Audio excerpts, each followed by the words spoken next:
A outra tela que a gente vai estudar aqui é a crucificação. Tito. Então, como já foi adiantado por Wagner, Jesus ele faz o percurso até o Gólgota. Gólgota era o lugar onde se crucificavam, né, onde executava a pena de crucificação. E Gólgota em hebraico significa caveira. Na nossa palestra, a história de Jesus através da arte renascentista, a gente chega a mostrar por que essa referência à caveira. Porque nas formações rochosas do lugar tem uma imagem bem nítida de uma caveira. Então era chamado pela população como Gólgota.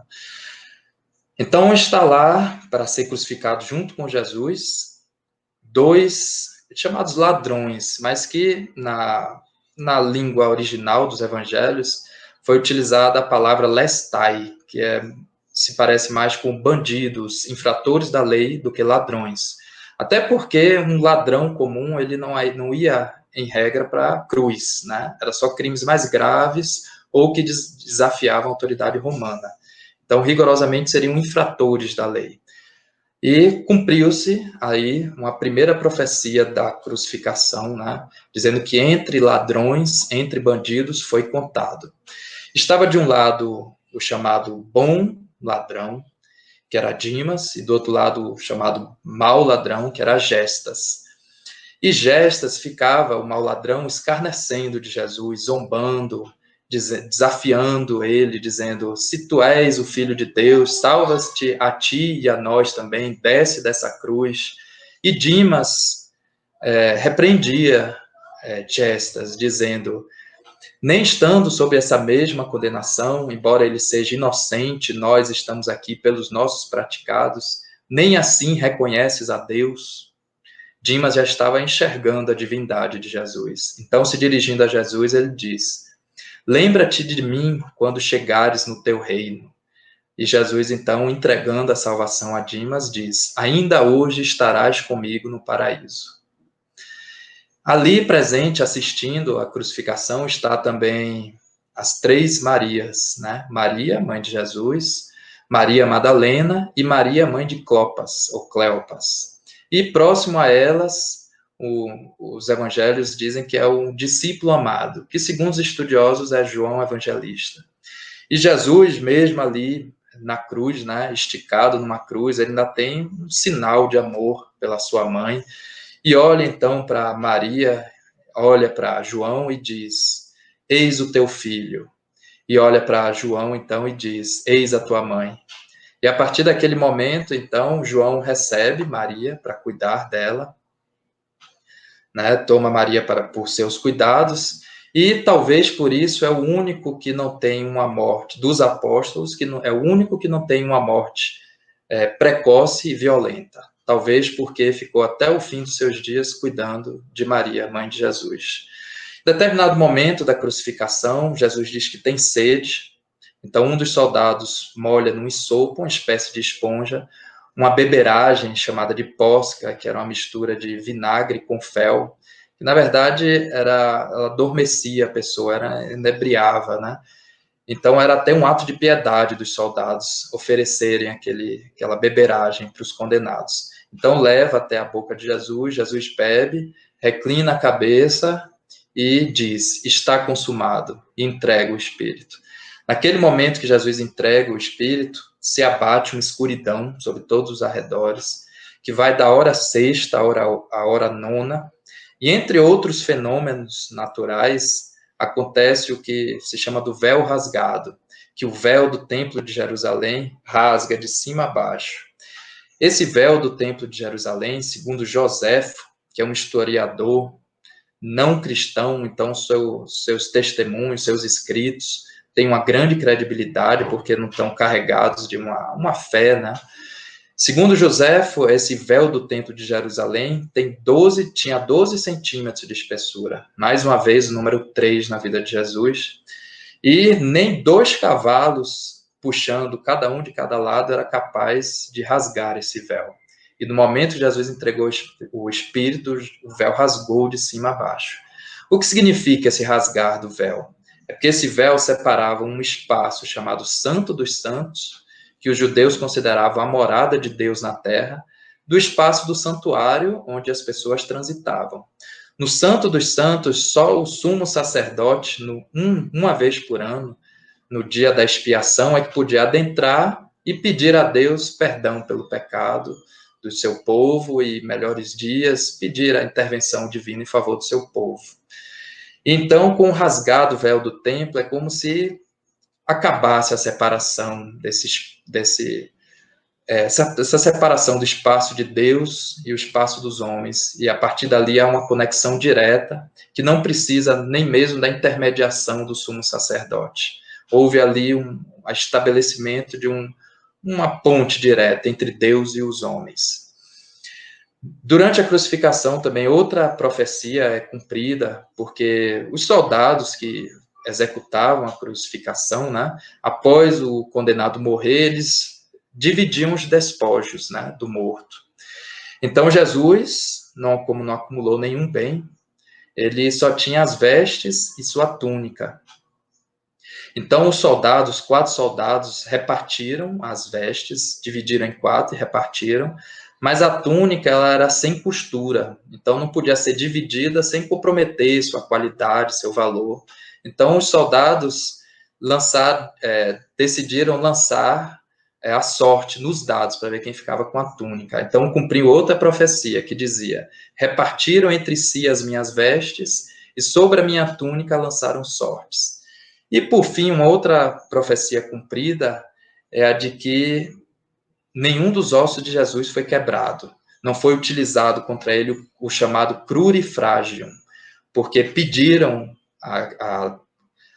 a Pilatos que adiantasse a morte dos condenados, porque estava durante os festejos pascais. Então, Pilatos determinou que quebrassem os ossos dos condenados. Então, foi quebrado os ossos de um dos bandidos, de outro, mas quando chegaram perante Jesus, viram que ele já estava morto.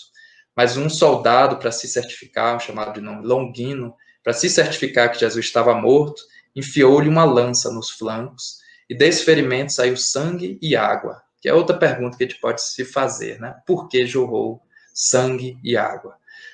Dando seguimento, então, vamos ver a tela retratada. Cristo na cruz entre ladrões.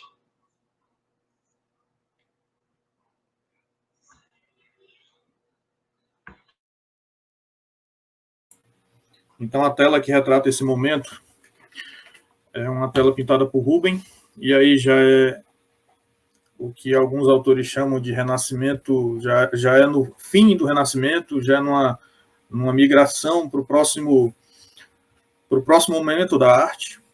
Aí depois do Renascimento você tem o Maneirismo e o Barroco. Então você tem aí uma transição, né?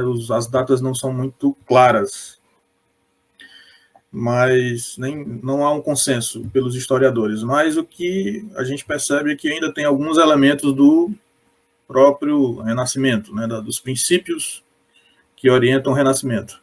A representação perfeita do corpo físico, a ideia de profundidade, luz e sombra.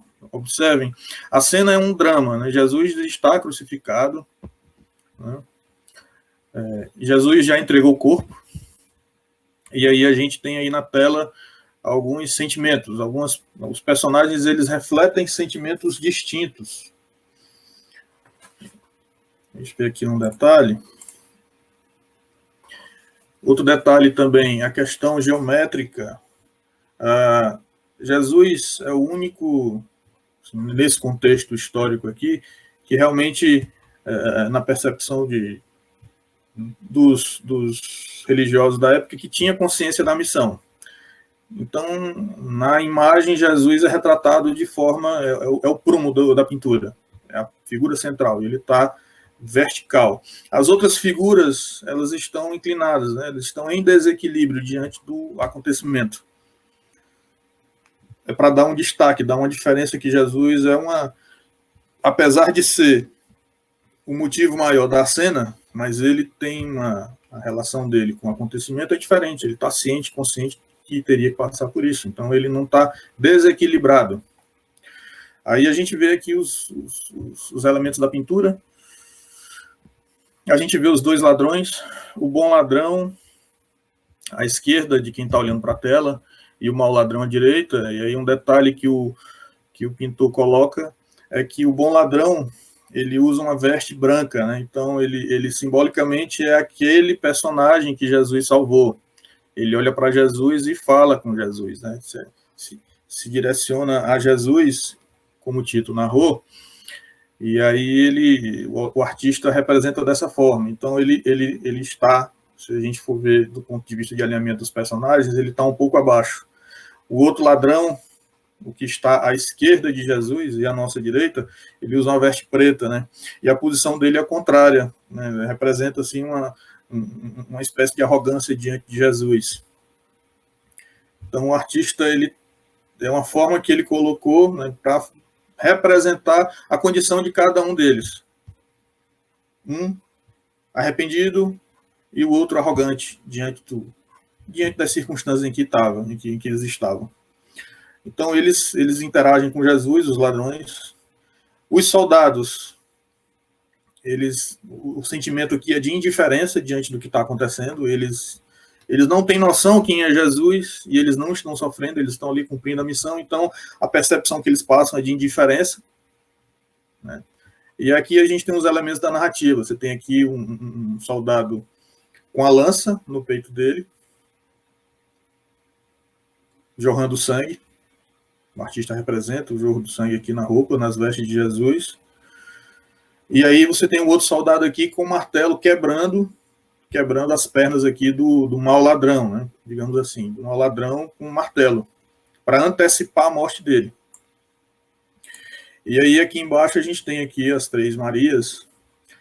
E aí o sentimento que estão carregado aqui, o sentimento que está carregado aqui é o de dor, né, o de sofrimento, de ver o que está acontecendo com Jesus e não poder fazer nada, né? Tem que deixar acontecer. Então você tem isso, né? Você tem aqui o arrependimento do bom ladrão, a arrogância do mau ladrão, a indiferença dos soldados e o sofrimento aqui de quem acompanhava Jesus nas suas pregações. Um detalhe da cena, aí você tem um personagem que ainda clama por auxílio, né? Clama por ajuda aqui aos soldados. Mas você vê aqui desespero, dor, né? A ideia que o artista quer transmitir através da expressão das personagens, né?